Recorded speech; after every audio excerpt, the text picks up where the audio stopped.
Automatic kong napatigil ang mga paa ko sa paghakbang nang mamataan ko ang sasakyan ni Rafael na naghihintay sa akin sa labas ng office ng building namin.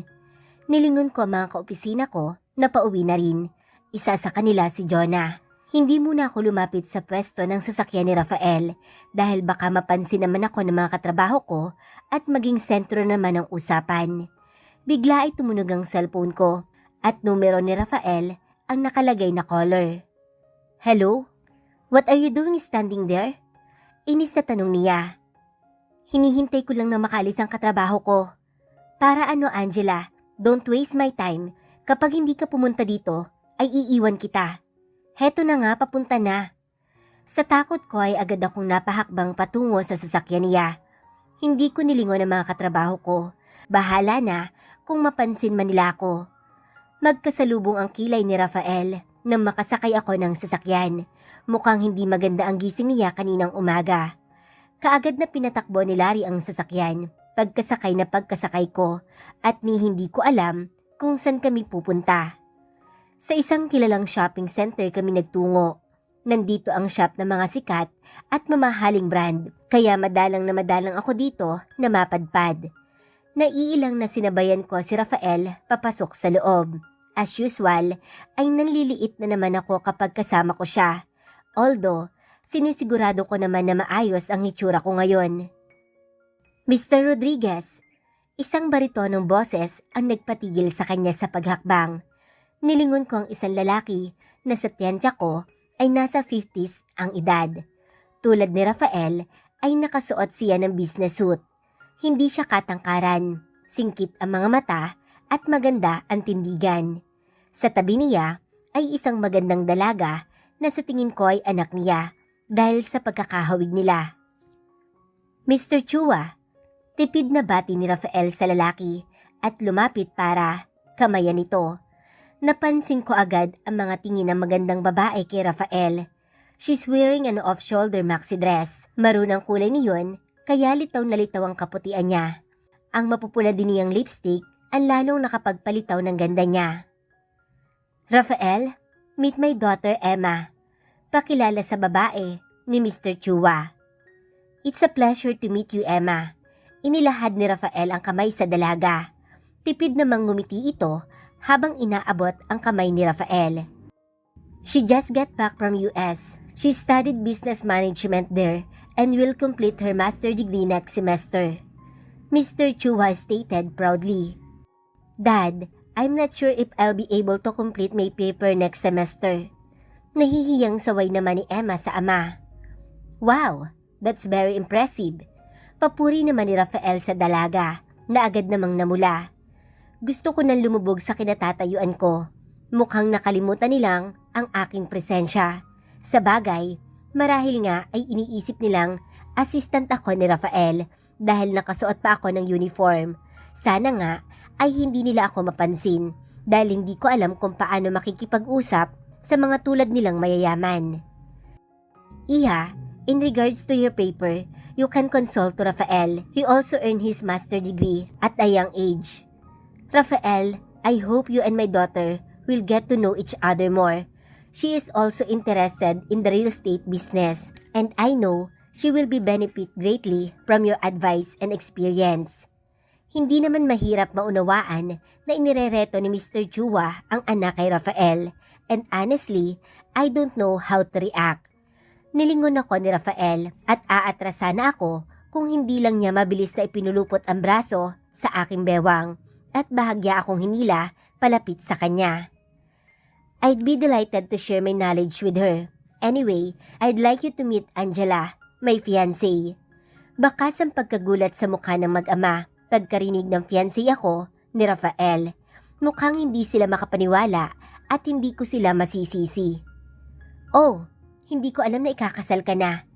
Bulalas ni Mr. Chua at makahulugang nilingon ng anak. "My privacy is really important to me." Mabilis na sagot ni Rafael at sumang-ayon naman ang mga kaharap. "You're getting married? That's great. I want to see how stunning the engagement ring is. Can you show me?" Parang batang tanong ni Emma sa akin. Noon ako natigilan at hindi ko alam kung anong sasabihin. Bibili pa lang kami ng singsing, maging si Rafael ay tila naubusan ng paliwanag. We're actually on our way to the jewelry to get it. We had to get it resized because it didn't fit. Palusot ko. Malakas na tumawa si Mr. Chua at napangiti naman si Emma sa akin. That's really sad. Make sure this time it's going to fit. I mean, it's a symbol of love, kaya dapat fit sa atin. Nakatawang komento niya. Mukha naman palang mabait itong si Emma. As expected, Rafael, kung sa bagay, hindi ko nga iniisip na magpo-propose ko ulit ng kasal after what happened before. Wika ni Mr. Chua. Bigla akong naguluhan sa narinig. Anong ibig sabihin ni Mr. Chua? Nag-propose na ba si Rafael dati? Kanino? Tiningnan ko si Rafael at tila nagdilim ang kanyang mukha. Madami pa kaming lakad. We must leave now. It's nice to see you. Biglang paalam niya. Alright, see you around Mr. Rodriguez. Paalam din ng mag-ama at naglakad na papalayo sa amin. Gusto ko sanang magtanong kay Rafael. Ngunit parang lalo siyang nawala sa mood.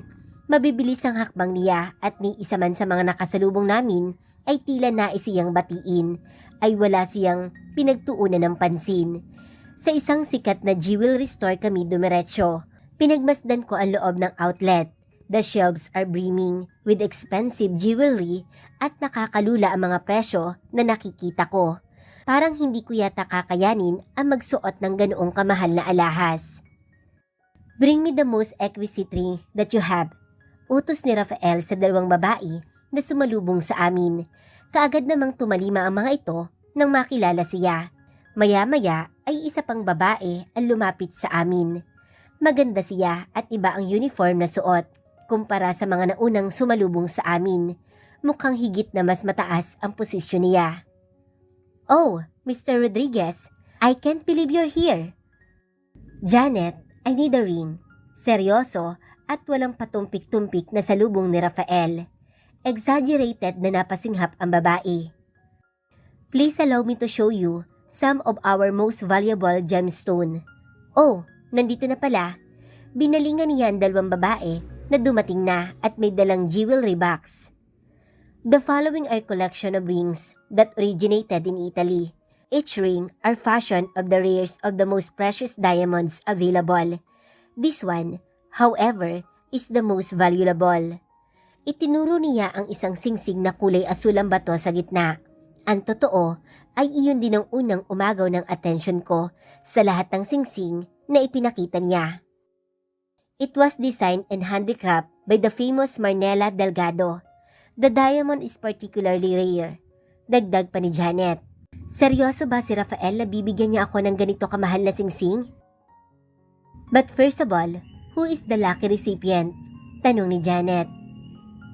Meet Angela, my future wife. Pakilala sa akin ni Rafael.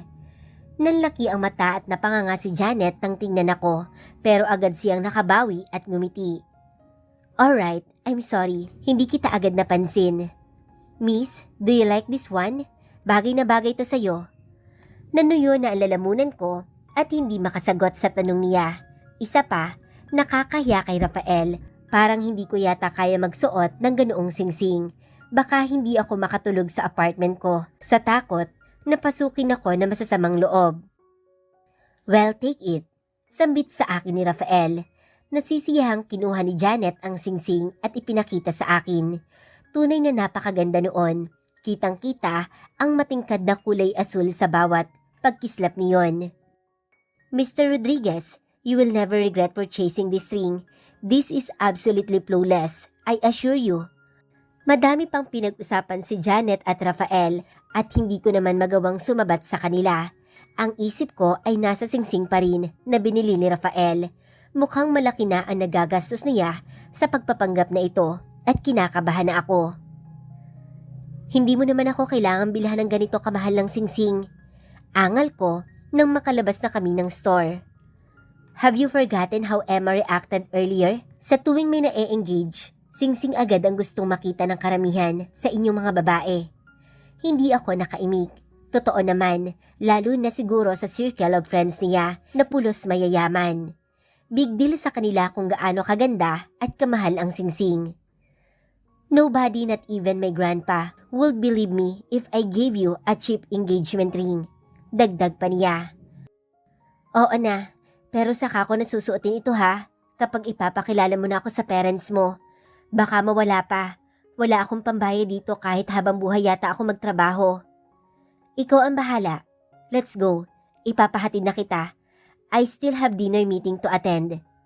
Pinagmasdan ko ang seryosong mukha ni Rafael. Naniniwala na ako na hindi biro ang sinabi niya na madaming oras at pagod ang ginugol niya para mapalago ang millennial.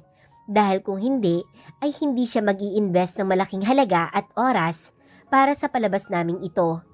May meeting pa pala siyang pupuntahan, pero inuna niya ang lakad namin. Ganoon kahalaga sa kanya ang kumpanya. Hindi ko maiwasang ikumpara siya kay Oliver. Noon ay panay car show at drag racing ang pinagkakaabalahan ni Oliver. Hindi ko alam kung kumikita ba ito doon. Basta ang sigurado ko ay magastos ang kinahiligan nitong pang set up ng mga sasakyan. Sa tuwing tinatanong ko naman kung saan ito kumukuha ng pera, ay nagkikibit balikat lang ito. I know he also invests in stock market, pero hindi ko alam kung sapat ba iyon sa marangya nitong pamumuhay. Ngayon ko lang napagtanto na hindi ko pala lubos na kilala si Oliver. Tanging mga malapit na kaibigan lang niya ang ipinakilala niya sa akin. Totoo naman na halos sila na ang itinuturing na pamilya ni Oliver. Sila ang palagi naming kasama sa mga lakad at sa iba't ibang okasyon sa buhay namin. At dahil sa kanila, kaya pakiramdam ko ay walang itinatago sa akin noon si Oliver. Pero ngayon, alam ko nang isa akong malaking tanga. Ngayon lang ako nagkaroon ng maraming tanong sa pagkatao niya. Pagkaupo ko ng sasakyan ay may inabot ulit sa akin si Rafael ng mga papel. Nagtatakang tiningnan ko iyon. Basahin mo yan. I actually hired a professional to write our so-called love story. Everything from how and where we met in case na magtanong ang family ko. Napanganga ako sa narinig. Talagang seryosohan na to. Naalala ko ang agreement na pinirmahan. Kinuha ko iyon at inabot din sa kanya. May pirma na yan. Mabilis na pinasadahan niya iyon ng tingin. Next week, I'll introduce you to my family. Make sure that you're ready. Walang anuman na sambit niya. Parang tinambol ang puso ko. Next week na pala niya ako ipapakilala. Nababalot na naman ako ng pag-aalilangan ay tumango ako at pilit na ngumiti. Huwag kang mag-alala, babasahin ko ito agad. Pinili mo yan, Angela, kaya kailangan mong panindigan. Sita ng utak ko. Pilit kong iminumulat ang mata kahit patila hinihipa ng aking talukap sa antok. Muli kong itinuon ang atensyon sa pagbabasa ng mga papel na ibinigay sa akin ni Rafael noong nakaraan. Gusto kong matawa sa mga kasinungalingang nakalagay doon. Palalabasin naming mahigit 1 taon na kaming magkasintahan. 2 araw na ang nakalipas, buhat ng ibigay niya sa akin ito. Ngunit hanggang ngayon ay hindi ko pa rin natatapos basahin. May 5 araw na lang ako para makabisado lahat ng detalye dito. Paano ko ba ito mababasa? Halos antok na antok ako pagkakauwi ko galing opisina. Epekto ata ito ng mga vitamins na iniinom ko. Hindi ko naman magawang magbasa sa opisina. Mabuti na ang nag-iingat dahil baka makita pa ito ng mga tsismosa kong kasamahan. Kahapon nakatanggap ako ng mensahe kay Rafael na lalabas kami ngayon after office. Kaya nagbaon ako ngayon ng maayos na damit. Baka kung saan na naman kami magpunta at makakita na naman siya ng mga kaibigan na pawang mayayaman. Pagdating ng hapon ay nagbihis ako at naglagay ng konting makeup. Napataas pa ang kilay ni Jonah pagkakita sa ayos ko. Napangiti naman si Nina sa akin. May date kaya yata ngayon? Biro niya. Yap, tipid na sagot ko. Tinitigan ako ni Nina at sumulyap siya kay Jonah na alam naming lihim na nakikinig sa usapan namin. Nagkatawanan lang kami at sabay nang lumabas ng building. Kakaiba naman ang tingin sa akin ni Rafael nang makasakay ako sa sasakyan. Marahil dahil ngayon lang niya ako nakitang nag-makeup. Oh, bakit ganyan ka makatingin? Nagagandahan ka ba sa akin? Biro ko. Tila naman siya natauhan at mabilis na nag-iwas ng tingin. Sa isang dress boutique kami nagtungo. Hindi yata ako masasanay sa marangyang pamumuhay niya. Tulad sa pinuntahan naming jewelry shop, ay nakakalula ang mga presyo ng mga dress at gown na nakikita ko. Ni sa panaginip ay hindi ko inisip na magsuot ng mga ganito kamamahal na damit. Yes ma'am, is there anything I can do for you? Magalang na tanong sa akin ng isang babae. Naghahanap kami ng dress para sa kanya. Sa halip ay sagot ni Rafael. Great! This way ma'am, I'd like to show you some of our collection. Iginiya ko ng babae sa isa pang room kung saan naroon ang dress na nakadisplay. Tiningnan niyang muli ang kabuuan ko. Pagkatapos ay itinoon ang mga mata sa mga available dress nila. Habang naghihintay ay natuon ang atensyon ko sa dalawang babaeng naroon din at pumipili ng gown. Ang isa sa kanila ay may katandaan na, around 80 na siguro ang edad, at ang isa naman ay nasa 50s pa lang. The two of them are stunning, and judging by their appearance, it's not hard to guess that they are also rich. Mabuti na lang at palagi kang available para samahan ako, Donna. Ewan ko ba kay Maricel, nalimutan yatang may mga magulang siya. Puro na lang trabaho ang inaatupag. Reklamo ng isa na mas matanda sa kanila. Ma'am, intindihin mo na si Maricel. She's very busy. Dalawa lang sila ni Rafi nag-aasikaso ng negosyo. Sagot naman ng kasama. Bakit si Rafi? Nagagawa pang bisitahin at samahan kami. Tulad na lang ngayon. Nagtatampo pa ring sagot ng matanda. Hindi ko na narinig ang usapan nila dahil nilapitan ako ng babae na nag-a-assist sa akin. How do you feel about this one, ma'am? It go well with your complexion and height. Plus, it will emphasize your body shape. If you want, you can try it on in our fitting room. Ipinakita niya sa akin ang isang emerald gold dress. Dahil hindi naman ako marunong sa fashion, ay basta ko nalang tinanggap iyon at nagtungo sa itinuro niyang fitting room. Nakakamangha ang fit sa akin ng dress nang maisukat ko iyon. Totoo ang sinabi ng babae na lalong makikita ang hubog ng katawan ko. Kung titingnan, ay hindi mahalatang buntis ako. Higit na maiksi ang tabas ng dress sa unahan kumpara sa likod at labas na labas ang hita ko. Makailang beses akong umikot sa harap ng salamin at tinitigan ang sarili, saka lumabas ng fitting room. Nasisiyahang ngumiti ang babae pagkakita sa akin. You look stunning. I'm sure matutuwa si sir. Naglakad siya palabas kung saan naiwan si Rafael at nahihiyang sumunod naman ako. Here she is, sir. Nakaupo si Rafael sa isa pang couch doon. Hindi ko alam kung dinadaya lang ba ako ng paningin nang mabasa ko ang paghanga sa kanyang mga mata nang tingnan ako. Nahihiyang nilapitan ko siya. What do you think? Perfect. Wear your ring as well. Suhestyon niya. Bulero din pala ang isang ito. Naalala ko ang singsing na hindi ko maisuot sa opisina sa takot na ulanin ako ng tanong. Kinuha ko iyon sa bag. Binuksan ko ang box at aktong isusuot ko na ang singsing nang agawin niya iyon sa kamay ko. Napatingin ako sa kanya pero seryoso lang ang madilim niyang mata na nakatitig sa akin. Ano kayang nangyayari sa kanya? Let me, bulong niya. Para akong nahipnotismo dahil nakatitig lang din ako sa kanya habang isinusuot niya sa akin ang singsing. Nahihiyang napangiti ako nang mapagmasdan ko iyon sa aking daliri. Akmang magsasalita ako nang biglang may tumawag sa pangalan niya. Rafael? Boses iyon ng babae na kasama ko kanina na pumipili ng dress. Dahil doon ay naputol ang titigan naming dalawa. Ma'am? Lola? Gulat na tanong ni Rafael pagkakita sa tumawag sa kanya. Para naman akong itinulo sa kinatatayuan sa narinig. Sila ang mami at lola ni Rafael. Papaano na? Hindi ako handang harapin sila ngayon. Nalingunan ko ang dalawang babae kanina na kasama kong pumili ng damit. Kapwa ng lalaki ang mga mata nila habang nakatingin sa magkahawak na kamay namin ni Rafael. Wow! Si Rafael nga! Bulalas ng tingin ko ay lola niya. Tipid naman ang ngiti ng mami ni Rafael na lumapit sa amin.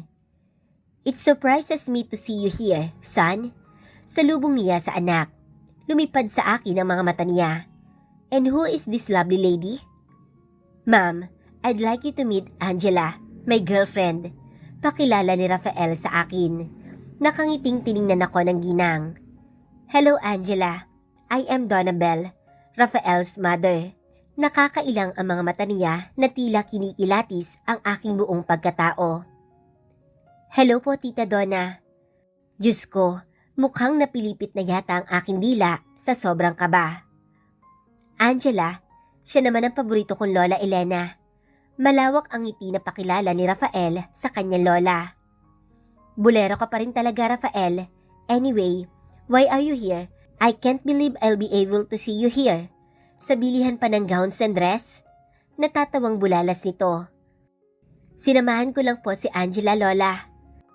Tamang-tama, nandyan lang malapit ang lolo mo at si Rafi. You should join us for dinner. Right Donna? Wika ng lola ni Rafael. Yes mama, if they want. Sagot naman ng ginang.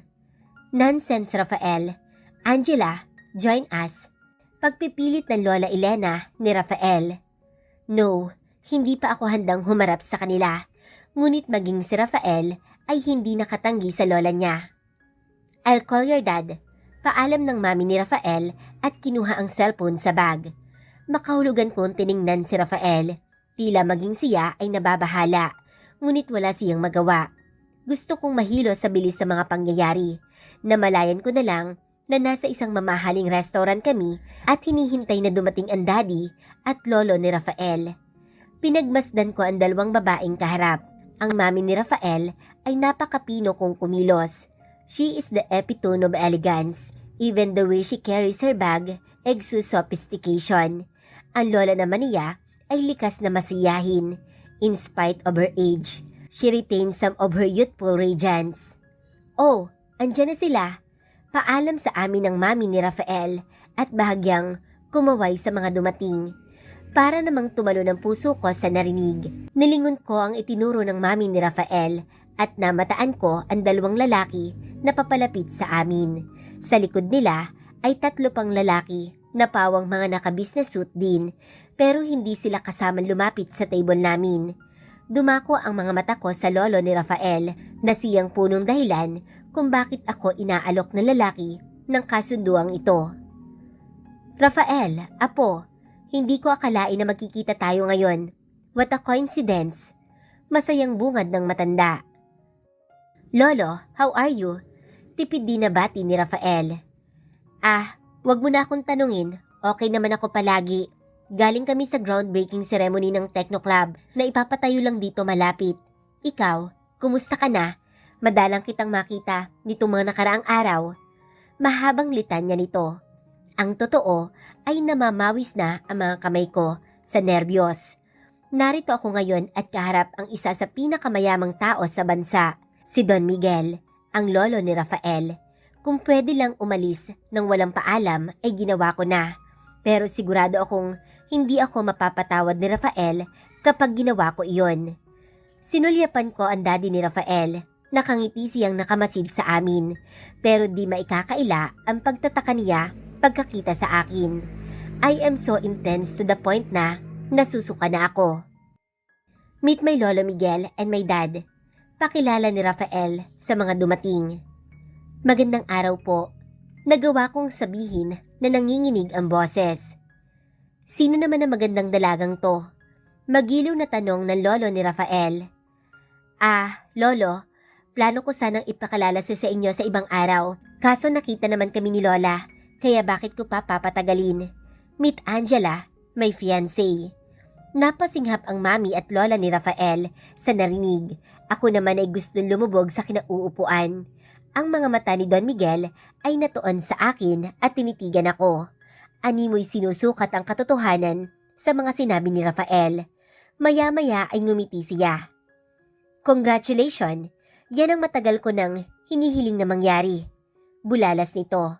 Napansin ko naman ang makahulugang tinginan ng daddy at mami ni Rafael. Nang makita nilang nakatingin ako sa kanila, ay agad naman silang ngumiti sa akin. Sinasabi ko na nga ba at tama ang kutob ko. Pagkakita ko pa lang sa inyo kanina sa store na magkahawak kamay ay alam ko na. Mukhang in love na in love kayo sa isa't isa. Masayang komento ng lola ni Rafael. Ano sa tingin mo, Rafi? Magpapakasal na pala itong panganay mo. Baling ni Don Miguel sa anak. Honestly, we were shocked dahil walang nabanggit si Rafael na may girlfriend pala siya. Simula nito, sumulya pa ito sa anak pero hindi naman natinag si Rafael. But still, ano pa ba ang magagawa namin kung desidido na kayo magpakasal? Congratulations! Right, hindi ko alam na magiging engagement party pala ang dinner na to. Well, anyway, I hope we can get to know each other more, Angela. Sigunda naman ang mami ni Rafael habang nakatingin sa akin. Bago pa man ako nakasagot, ay nagtanong na si Don Miguel. Ano nga ulit ang apelyido mo, Iha? Santos po, kinakabahang sagot ko. Oh, apo ka ba ni Wilfred, the one who engaged in mining and exploration? I heard that they began a new exploration in another country. Napakagaling ng taong yon, nagawa niyang palaguin ang kumpanya niya na walang kahirap-hirap. Shit, heto na ang mga tanong nila. Hindi ako apo ng sinasabi niyang Wilfred kung sino man iyon. Ito na nga ba ang sinasabi ko?